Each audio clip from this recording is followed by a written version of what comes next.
बिस्मिल्लाहिर्रहमानिर्रहीम। अस्सलाम वालेकुम। अस्सलाम वालेकुम पाकिस्तान। आज बड़ी खुशी का मौका है कि हमारे मुल्क की अल्हम्दुलिल्लाह 75वीं सालगिरह है और इस खुशी के मौका पर मैं आप सबको जश्न आज़ादी मुबारक कहता हूँ। मुबारक हो आपको आज़ादी का जश्न। मैं चाहूँगा कि आप मेरी बात को पूरा सुन लें, उसके बाद फिर आप मुझे मुबारक दें, ठीक है। चलें बात करते हैं। मुझे अंदाज़ा है कि हर इंसान, क्योंकि इंसान इंसान है और इंसान का एक अलमिया ये है कि ये बड़ा नाशुक्रा है। बहैसियत एक कौम को देखें, पाकिस्तानी कौम को, तो ये भी 50-50 हैं। बहुत सारे लोगों के इसके ऊपर मिले जुले रुझानात हैं, बहुत गिले शिकवे पाए जाते हैं। मैंने कहा क्यों नहीं आपको एक असल जो हकीकत है वो बता दी जाए। इंशाल्लाह उम्मीद है आप इत्फाक कर पाएंगे। कहाँ से शुरू करूँ और कहाँ पे ख़त्म करूँ? चलें, शुरू तो करना पड़ेगा, ठीक है। पाकिस्तान की कौम दुनिया की अजीम तरीन जो कौमें हैं उनमें इसका शुमार है, ठीक है। मुझसे अगर कोई पूछे तो मैं कहूँगा कि पाकिस्तान की कौम से कोई अजीम तरीन कौम दुनिया में नहीं है। आप कहेंगे कि शायद मेरी स्टडी कम है इसलिए मैं ये बात कह रहा हूँ, या फिर मैं दुनिया में घुमा हुआ नहीं हूँ। नहीं मैं बहुत कुछ जानता हूँ अल्हम्दुलिल्लाह, और आपको अभी प्रूव भी कर दूंगा इस बारे में। कौन सी सिविलाइज्ड नेशन आप कहते हैं दुनिया में है? आप उनका कहेंगे जो पूरी दुनिया पे हुकूमत करके एक मुल्क में जाके बैठ के, वो सिविलाइज्ड नेशन है? या वो जो अब सुपर पावर बनने की कोशिश कर रहे हैं या हैं, वो सिविलाइज्ड हैं? आप उनकी बुनियादें तो देखें, कितनी लाशों के ऊपर उन्होंने अपनी इमारत खड़ी की है। पूरी दुनिया को चूना लगा के तो खुद को अब सिविलाइज कहलवा रहे हैं। वाह, ये मेयार है सिविलाइजेशन का। मैं दावे के साथ कहता हूं कि सिर्फ एक दिन के लिए कानून हटा दिया जाए उन सिविलाइज्ड कंट्रीज़ के ऊपर से, और ये ऐलान कर दिया जाए कि एक दिन के लिए हुकूमत नहीं है, तो आप देखिएगा कि वो जो सिविलाइज्ड नेशन बनते फिरते हैं वो उस मुल्क को लूट खाएंगे। 24 घंटे तो बहुत ज़्यादा हैं, 2-4 घंटों में ही उस मुल्क का काम तमाम हो जाएगा। पाकिस्तानी को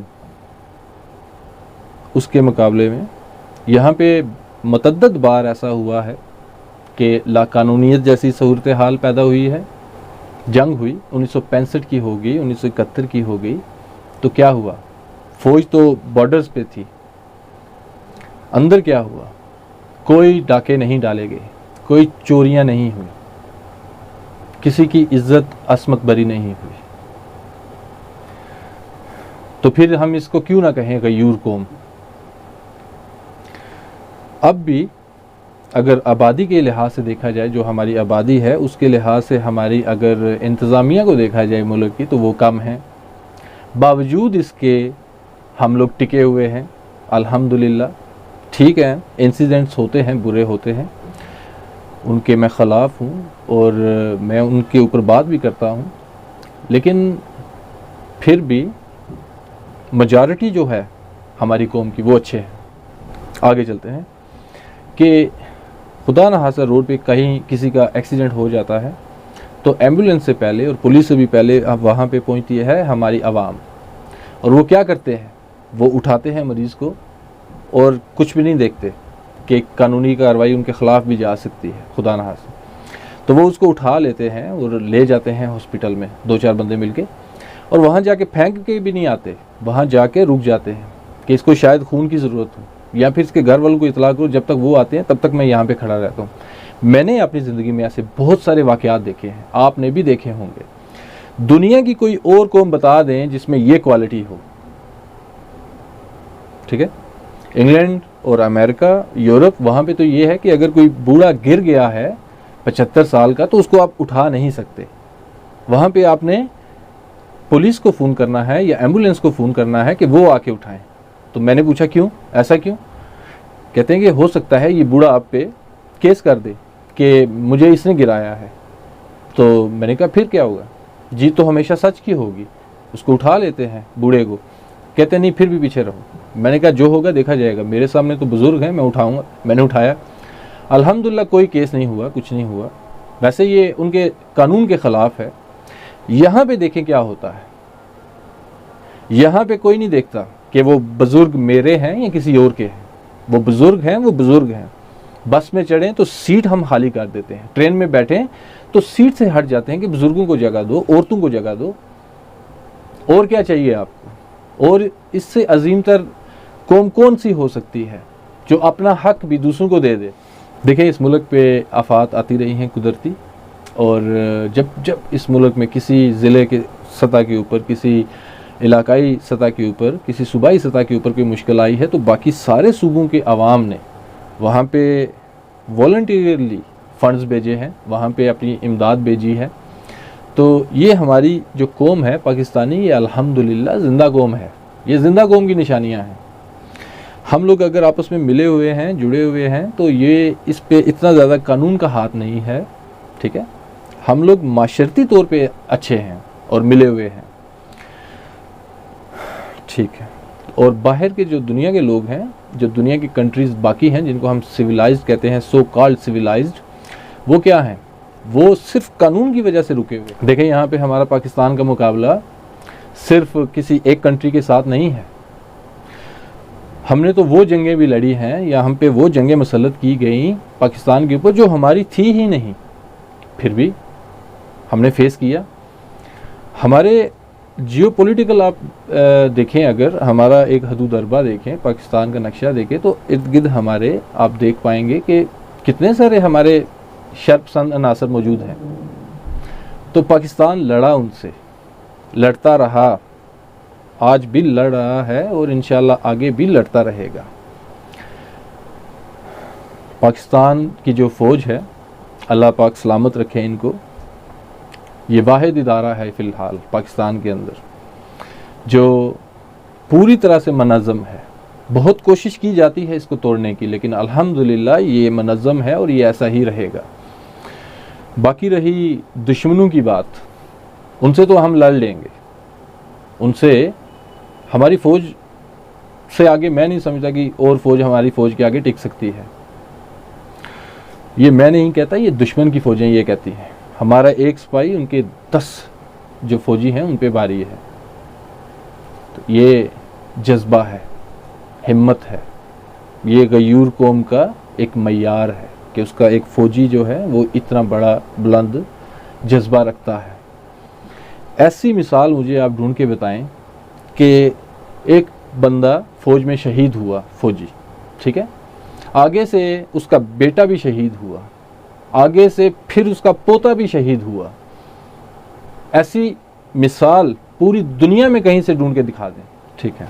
यहाँ पे वो मिसाल भी मौजूद है कि जब एक माँ को स्टेज पे बुलाया जाता है और बताया जाता है कि ये तगमा जुर्रत है, ये आपके बेटे का है कि आपका बेटा दुश्मन से लड़ते लड़ते शहीद हुआ, तो वो माँ माइक पे आके कहती है कि मेरा एक बेटा था, वो शहीद हो गया, मेरे अगर 2 भी होते वो भी शहीद हो जाते तो मुझे कुछ ना होता।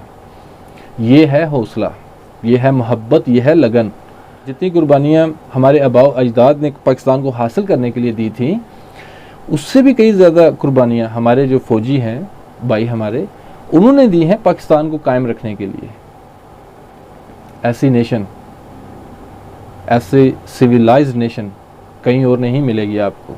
मैं ये समझता हूँ कि हर पाकिस्तानी एक सिपाही की हैसियत रखता है, उसका पूरा पूरा फ़र्ज़ है उसके ऊपर कि वो इस रियासत में अगर कहीं कुछ बुरा हो रहा है तो उसको रोकने के लिए मुतलका अदारे जो मौजूद हैं उनसे रुजू किया जाए, ना कि ख़ुद वहाँ पे कूद कर उस सिचुएशन को और ख़राब बना दिया जाए। आप कहेंगे कि अदारे जो हैं वो फंक्शनल नहीं हैं, वो सही तरीके से काम नहीं करते। भाई आपको उनसे काम लेना नहीं आता, आप काम देना उनको, एक देंगे वो नहीं करेंगे, दूसरा देंगे वो नहीं करेंगे, तीसरा देंगे, चौथा, प्रेशर आएगा, काम करने लग पड़ेंगे। ये तो कोई एक्सक्यूज़ ना हुआ कि आप खुद से ही फैसला करने बैठ जाए। किसी अदारे को अगर मजबूत बनाना है तो उस पर यकीन रखना पड़ेगा, और उसके लिए जो आप बाकी मेहनत कर रहे हैं, खुद से आप इन्वेस्टिगेटर बने हुए हैं या फिर आप पिक्चर्स अपलोड कर रहे हैं फेसबुक के ऊपर, तो वही जो एफर्ट है वो वहाँ पे जाके लगा दें, उनको बता दें, कोई मुंह में नहीं डालेगा आपको इंशाल्लाह। देखें, ये जो सोशल मीडिया नेटवर्क हैं हमारे पास इस मौजूद हैं, हम लोग बहुत माहिर हैं पिक्चर्स लेने में, स्टोरीज लेने में और उनको अपलोड करने में। ठीक है, एक एक्सपोज आपने किया, फ्रीडम ऑफ स्पीच आपके पास है, बहुत अच्छा कर रहे हैं, लेकिन साथ में ये भी तो ख्याल रखें ना कि आपके उन रिपोर्ट्स को, आपके उन पिक्चर्स को पूरी दुनिया देख रही है और पूरी दुनिया खड़े होके आपका मजाक उड़ाती है, कहते हैं कैसी कौम है। तो ये अक्सरियत ठीक है, उनमें जो कुछ कम अकल के लोग हैं वो इस तरह करते हैं। एक्सपोज कर दिया, क्या एक्सपोज कर दिया? पाकिस्तान को नंगा कर दिया पूरी दुनिया के सामने। भाई कुछ बातें होती हैं जो डोमेस्टिक लेवल पे रहनी चाहिए, उनको ग्लोबली न्यूज़ नहीं बनाना चाहिए, उनको इंटरनेशनल लेवल पे पोर्ट्रेट नहीं करना चाहिए। ये बात हमें समझ नहीं आती। हम लोग ख़ुद को सहाफ़ी समझते हैं। जर्नलिज़म, आप में से कितने लोगों ने जर्नलिज़म कर रखा है, पढ़ा है ना? उसकी पहली बुक में ही बता दें क्या लिखा हुआ है। फैब्रिकेशन नहीं करनी, सच के ऊपर बात करनी है, डरना नहीं, झुकना नहीं, बात को इस तरीके से करना है कि इंतशार ना फैले। तो ये सारे मैनर्स, एटिकेट्स, वो जो प्रिंसिपल्स हैं जर्नलिज्म के, वो कहाँ पे रहे हैं इस वक्त? ठीक है, एक आम शहरी की बात करें तो वो भी जो देखता है इंसिडेंट, वो उसको फिल्मिंग करता है उसकी और उसको फेसबुक पे अपलोड करता है। ठीक है, एक लिहाज से अच्छा हो गया कि चलें दूसरों को पता चल गया, लेकिन एक लिहाज से बुरा हो गया कि वो आपका जो इमेज है वो पूरी दुनिया के सामने चला गया। देखें, मैं ये नहीं कहता कि हमें इस बात को नहीं करना चाहिए, हमें करना चाहिए, लेकिन वो जो मुतलका इदारे हैं वहाँ पे हमें ये बात करनी चाहिए, उनको वीडियो दिखानी चाहिए, बजाय इसके कि हम उसको ऑन एयर करें दुनिया के सामने। तो हम ये पब्लिसिटी जो स्टंट हैं वो करते रहते हैं, जिसकी वजह से हमें फिर तनकीद का निशाना बनाया जाता है पूरी दुनिया की तरफ से। तो इस पर थोड़ा सा ख्याल करें। मैं अक्सर अपने दोस्तों से कहता हूँ कि हमारा कौमी खेल तो हॉकी है, लेकिन हमें तब्दील करके शायद इसको सियासत रख लेना चाहिए, सियासी। ठीक है, कि कुछ है या नहीं है, सियासत के ऊपर भी बात करनी है। अच्छा है, अगर उसमें कोई आउटकम निकल रहा है तो वो बहुत अच्छा है, आपके अंदर अवेयरनेस आ रही है तो बहुत अच्छा है, लेकिन इससे एक स्टेप और ऊपर जाएं, वहाँ पे रियासती होके सोचें आप, सियासी होके नहीं। रियासती होके सोचने का मतलब ये है कि आप एक रियासत जो आपका पाकिस्तान है उसके हक में जो बेहतर है वो आप बात करें। पॉलिटिक्स आप करना चाह रहे हैं तो प्लेटफॉर्म मौजूद हैं, वहाँ पे आके पॉलिटिक्स करें। ये कोई तरीका नहीं है कि आप किसी को डिग्रेड करने के लिए इस तरह के स्टंट करते फिरें। माजरत, आपको शायद अगर ये बात बुरी लगी हो, लेकिन मुझे भी बुरी लगती है, क्योंकि जब हम बाहर जाते हैं दूसरी कंट्रीज़ में तो हमें इन चीज़ों को फेस करना पड़ता है। तो हम क्या जस्टिफिकेशन देंगे वहाँ पे? कौन सा मुल्क है जहाँ पे क्राइम नहीं है? कौन सा मुल्क है जहाँ पे रेप नहीं होते? दुनिया का कौन सा मुल्क है बताएं जहाँ पे रिश्वत नहीं है? आपको नज़र नहीं आती। वो रिश्वत भी बड़े सिविलाइज्ड तरीके से लेते हैं, जो सो कॉल्ड सिविलाइज्ड नेशंस हैं। यहाँ पे अगर रिश्वत हम देते हैं या लेते हैं, ये गलत है, मैं इस चीज़ के हक़ में नहीं हूँ। ठीक है, लेकिन इसको अगर रखना है तो नेशनल लेवल के ऊपर रखें, मुतलका अदारों तक ये बात बताएं, मुतलका अदारों तक ये बात पहुँचाएँ। दुश्मन जो आपके हैं वो उन तक नहीं, कमज़ोर होंगे आप। ठीक है, मैं समझता हूँ कि हमारी जो कौम है पाकिस्तानी, अल्हम्दुलिल्लाह बहुत अच्छे हैं, लेकिन ये थोड़े से जज्बाती हैं। हाँ, जज्बाती होना बहुत अच्छा है, लेकिन अगर वही जज्बात जो हैं वो हमारे अगेंस्ट कोई इस्तेमाल करे हमें, तो फिर उस हालत में क्या करना चाहिए? सकरात, अफलातून, अरस्तु, ये आज से तकरीबन 2400-2500 साल पहले ग्रीक में हुए हैं फ़िलासफ़र। उस वक्त उन्होंने ये थ्योरीज़ लिखी थी और बताया था कि सियासत किस चीज़ का नाम है और जमहूरियत किस चीज़ का नाम है। जहाँ पे जमहूरियत के फ़ायदे हैं वहाँ पे उसके नुकसानात भी होते हैं। तो उसमें बड़े नुकसान से बड़ा नुकसान ये था कि अवाम के जज्बात के साथ खेला जाता है और उनको इस तरीके से इस्तेमाल किया जाता है कि जैसे हम शील्ड को इस्तेमाल करते हैं, जैसे एक ढाल हम बनाते हैं। आप ये ज़रूर देखें और ज़रूर सोचें, खुद से सवाल करें कि आप कहीं ऐसा तो नहीं हो रहा कि आपके जज्बात को इस्तेमाल किया जा रहा हो किसी दूसरे को नीचा दिखाने के लिए। ये आपका बुनियादी हक है। आपको ये पता होना चाहिए कि कोई आपका इस्तेमाल तो नहीं कर रहा। अगर हम इसको in the right way, in the right direction इस्तेमाल करें तो हम इस जज्बे के साथ पूरी दुनिया से मुकाबला कर पाएंगे इंशाअल्लाह। लेकिन अगर हम किसी के हाथ के खिलौने बन गए तो वो हमारे इसी जज्बे को हमारे मुल्क के ऊपर, हमारी आवाम के ऊपर, हमारे अदारों के ऊपर इस्तेमाल करेंगे। कुर्बानियाँ हमसे बड़े जो हमारे बुज़ुर्ग थे उन्होंने दी पाकिस्तान को हासिल करने के लिए, या वो कुर्बानियाँ जो हमारी फ़ौज ने दी और देती आ रही है, या फिर वो कुर्बानियाँ जो हमारी आवाम ने दी, एक दहशतगर्दी की जंग से लड़े हम लोग, ये रायगाह नहीं जानी चाहिए और इंशाल्लाह नहीं जाएंगी। प्रोग्रेसिव होंगे हम लोग, इंशाल्लाह ज़रूर आगे जाएंगे और इंशाल्लाह दुनिया का जो नंबर 1 कंट्री है वो पाकिस्तान इंशाल्लाह ज़रूर होगा, जिसके दुश्मन इतने ज़्यादा हैं। ये बात इस चीज़ की तस्दीक है कि अल्लाह ताला की ज़ात इस मुल्क को और आगे लेके जाएंगे।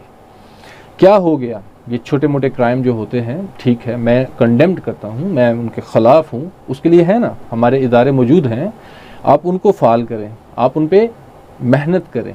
जो मेहनत आपने खुद अपना बदला लेने में करनी है वो उनके ज़रिए से आप करें, ताकि उनके अंदर ताकत आए, पता चले कि चेक एंड बैलेंस यहाँ पे भी आवाम भी कर रही है।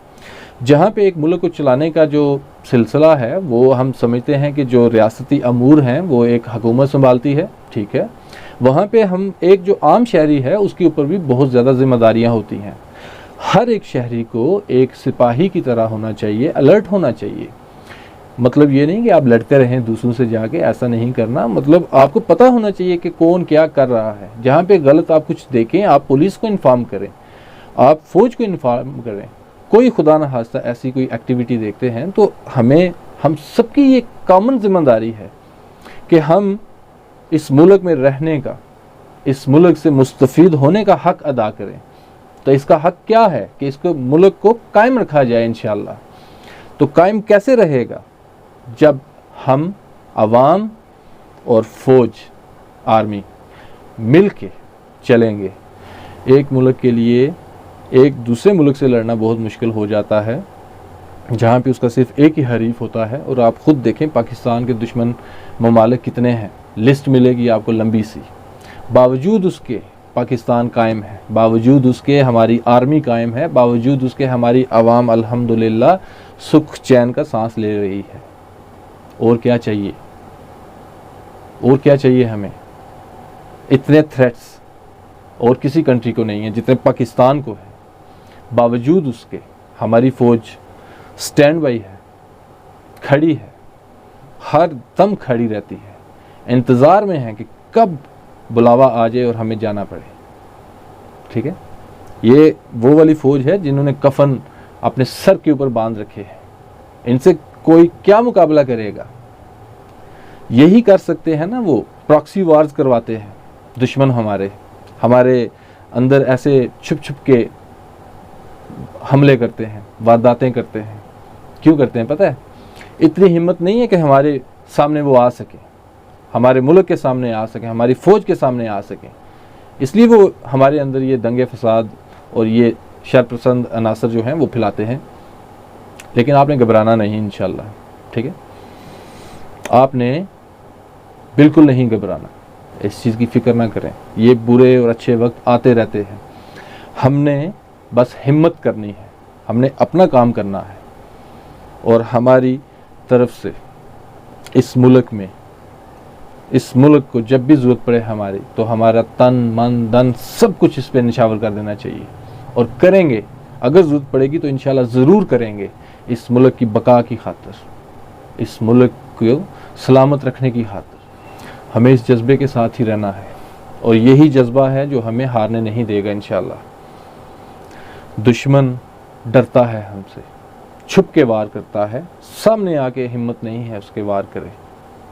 तो ये दलील है कि आप लोग एक गयूर कौम हैं, और ये दलील है कि हमारी जो फ़ौज है वो दुनिया की बेहतरीन फ़ौजों में से एक फ़ौज। हम लड़ेंगे इंशाअल्लाह, हमारी कौम का हर फर्द लड़ेगा। अगर ज़रूरत पड़ेगी पाक आर्मी को, तो इस मुल्क की बका की खातर, इस मुल्क की आन और शान की खातर, जैसे हमारे बड़ों ने कुर्बानियाँ दी थी, जैसे हमारे शहीद भाइयों ने कुर्बानियाँ दी हैं, जैसे हमारी आवाम ने कुर्बानियाँ दी हैं दहशतगर्दी की जंग के दौरान, वैसे हम भी कुर्बान, हमारा सब कुछ कुर्बान इस मुल्क की खातर। ठीक है, तो यकीन रखें इंशाअल्लाह पाकिस्तान जिंदाबाद है और इंशाअल्लाह जिंदाबाद रहेगा। मैं भी पाकिस्तान हूँ, आप भी पाकिस्तान हैं। अल्लाह पाक हमेशा हमारे पाकिस्तान को सलामत रखे, आमीन। इजाज़त चाहूँगा, अल्लाह हाफिज़।